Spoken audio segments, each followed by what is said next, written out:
असम में अभी जो यूसीसी बिल पास हुआ है वो है क्या? अगर सीधे शब्दों में, आसान शब्दों में समझे कि वो है क्या, तो इसका मतलब है कि एक इंसान के सामाजिक अधिकारों के लिए अब धर्म के पर्सनल लॉ नहीं काम करेंगे, बल्कि पूरे राज्य में एक ही कानून चलेगा उनके लिए।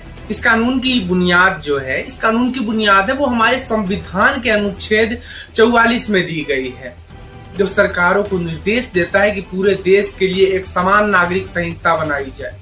यहाँ तक सुप्रीम कोर्ट ने कई बार टोकते हुए कहा है कि भाई धर्म अलग हो सकते हैं, लेकिन देश के नागरिकों के सिविल अधिकार अलग कैसे हो सकते हैं?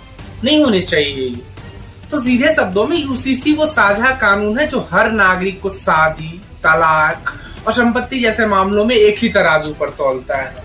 अगर हम इसके पूरे दायरे को छोटे पॉइंट में समझे, ठीक है, पॉइंट वाइज पॉइंट, छोटे पॉइंट में समझे, तो इसमें है कि विवाह की जो उम्र है लड़कियों के लिए वो मिनिमम 18 साल, लड़कों के लिए 21 साल होगा। ठीक है, पहली पत्नी या पति के रहते हुए आप दूसरी शादी नहीं कर सकते, ये है।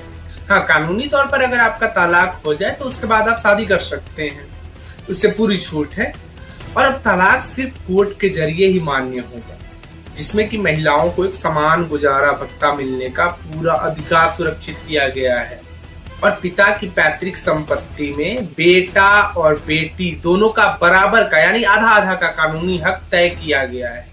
इसमें गोद लेने से जुड़ा कानून है। गोद लेने का कानूनी अधिकार अब सभी धर्मों के नागरिक को एक समान रूप से मिलेगा।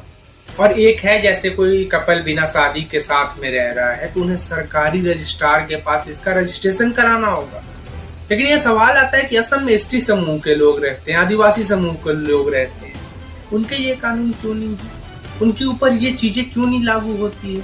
हमारे संविधान के अनुच्छेद 342 और 6ठी अनुसूची के तहत आदिवासियों की संस्कृति और उनकी परंपराओं को विशेष सुरक्षा मिली हुई है पहले से ही। राज्य सरकार के पास इतनी कानूनी पावर है ही नहीं। वैसे आपका क्या राय है इस वीडियो के बारे में? कमेंट में जरूर बताइएगा। मिलता है अगले वीडियो में।